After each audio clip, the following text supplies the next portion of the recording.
Welcome to my channel. क्या आपको अक्सर थकन रहती है, जिस्म में दर्द रहता है, मसल्स कमजोर हो रहे हैं, कमर या हड्डियों में दर्द रहता है? क्या आपको लगता है कि आप प्रॉपर रेस्ट के बावजूद भी फ्रेश हो सकता है कि आपकी बॉडी में विटामिन डी की कमी हो? विटामिन डी की कमी जो होती है वो सिर्फ हड्डियों के लिए ही इम्पोर्टेंट नहीं होती, बल्कि हमारे जो पट्टे होते हैं यानी कि मसल्स होते हैं और ओवरऑल हेल्थ में भी इम्पोर्टेंट रोल प्ले करता है। आज की इस वीडियो में हम बात करेंगे विटामिन डी की डेफिशिएंसी के 10 इंपॉर्टेंट वार्निंग साइंस के बारे में। विटामिन डी की कमी क्यों होती है, विटामिन डी का टेस्ट कौन सा होता है और डेफिशिएंसी को हम कैसे मैनेज कर सकते हैं। वीडियो को एंड तक जरूर देखिएगा, क्योंकि एंड में मैं बताऊंगी कि विटामिन डी टेस्ट में किस चीज को चेक किया जाता है। तो चलिए स्टार्ट करते हैं हम अपनी आज की इस वीडियो को। विटामिन डी की डेफिशिएंसी की एक पॉसिबल जो साइन होता है वो होता है परसिस्टेंट फटीग, यानी कि लगातार थकावट रहना, थकन रहना। अगर आप प्रॉपर नींद ले रहे हैं लेकिन नींद के बावजूद भी आप थकावट महसूस करते हैं, या फिर डेली के कामों में आपकी एनर्जी जो है वो आपको कम महसूस होती है, तो इसकी मल्टीपल वजूहात हो सकती हैं, जिनमें विटामिन डी डेफिशिएंसी भी शामिल हो सकती है।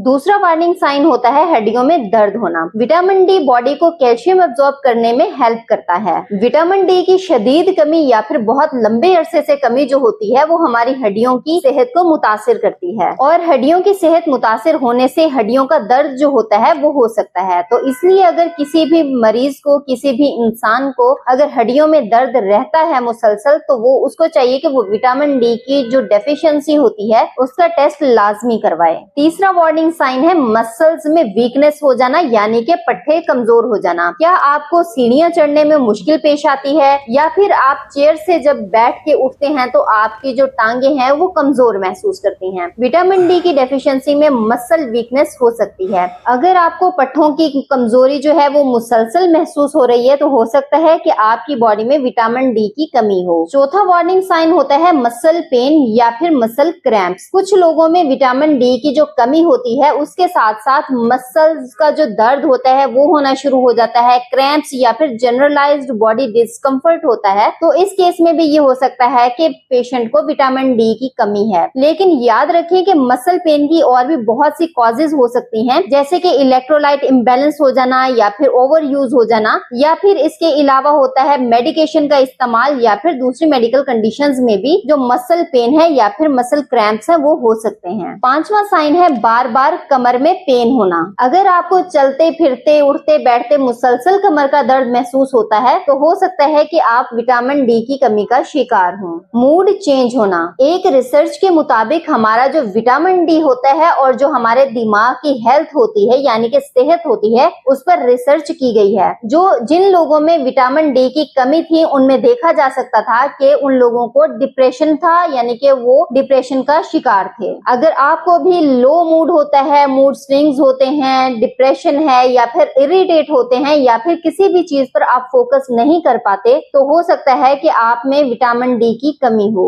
जख्म का बहुत आहिस्ता से भरना। हमारी जो बॉडी होती है, अगर वहां पे कोई कट लग जाता है तो उसको हील होने के लिए, ठीक होने के लिए बहुत सारे न्यूट्रिएंट्स की जरूरत होती है, और उसके साथ साथ जो हमारा इम्यून फंक्शन होता है, उसके जो सेल्स होते हैं उसकी जरूरत होती है। इसलिए जो विटामिन डी है वो हमारे इम्यून सिस्टम में बहुत अहम रोल अदा करता है। अगर आपके जिस्म में विटामिन डी की कमी है तो इससे ये होगा कि जो जख्म है वो देर से भरेगा। अगला साइन होता है बालों का गिरना। अगर आपके बहुत ज्यादा बाल झड़ रहे हैं या गिर रहे हैं, या बाल जो है वो टूट रहे हैं, गंजापन आ रहा है, तो हो सकता है कि आपकी बॉडी में विटामिन डी की कमी हो। लेकिन इसके साथ साथ जो हार्मोनल चेंजेस होती हैं उससे भी हेयर फॉल जो है वो हो सकता है। और इसके अलावा अगर किसी पेशेंट को थायराइड प्रॉब्लम है या आयरन डेफिशिएंसी है, तो उस केस में भी पेशेंट के जो है बाल वो गिर सकते हैं। नेक्स्ट है बार बार इन्फेक्शन हो जाना। एक स्टडी के मुताबिक जिन लोगों में विटामिन डी का लेवल जो है वो कम होता है, उन लोगों को इन्फेक्शन होने के चांसेस बहुत ज्यादा होते हैं। ऐसे लोगों को बार बार रेस्पिरेटरी इन्फेक्शन हो सकता है।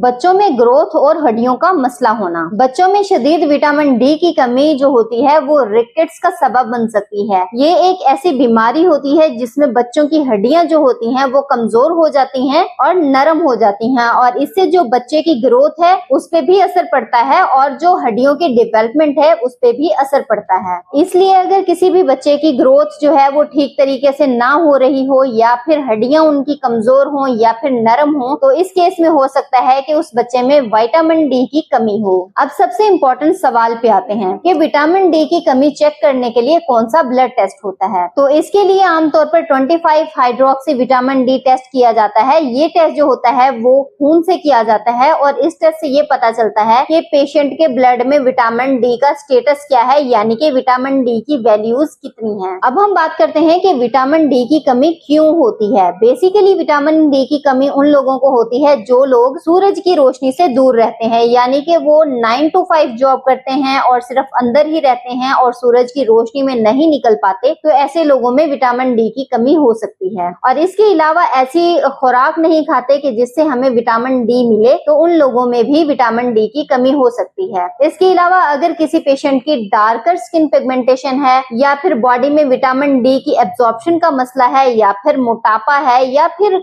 किसी पेशेंट के गुर्दे खराब हैं, या फिर उनका जिगर जो है वो कंडीशन उसकी ठीक नहीं है, तो इस केस में जो विटामिन डी की कमी है वो हो सकती है। अब हम बात करते हैं कि हम विटामिन डी कौन सी खुराक से हासिल कर सकते हैं। तो सबसे पहले जैसे फैटी फिश हो गई उनसे, और फिर अंडे की जर्दी हो गई, या फिर फोर्टिफाइड मिल्क हो गया, या फिर फोर्टिफाइड फूड्स हो गई, तो इन सब से हम विटामिन डी की जो कमी है वो पूरी कर सकते हैं, यानी कि इन सब चीजों से हमें विटामिन डी मिलता है। लेकिन अगर किसी पेशेंट में शदीद विटामिन डी की कमी है, तो उस केस में खुराक से तो एक लिमिटेड अमाउंट में हमें विटामिन डी मिलेगा, लेकिन इस केस में जो विटामिन डी के सप्लीमेंट्स हैं वो लेना लाजमी हो जाते हैं। तो ये थी हमारी आज की वीडियो। अगर आपको ये वीडियो इन्फॉर्मेटिव लगी हो तो लाइक जरूर करें और अपनी फैमिली मेंबर्स और फ्रेंड्स के साथ जरूर शेयर करें। ऐसे ही blood test, laboratory reports, medical education और हेल्थ अवेयरनेस वीडियोस के लिए हमारे चैनल अक्सा एमएलटी स्पेशलिस्ट को सब्सक्राइब करें और बेल आइकन को प्रेस करना ना भूलें। कॉमेंट में जरूर बताइए क्या आपने कभी 25 हाइड्रोक्सी विटामिन डी टेस्ट करवाया है।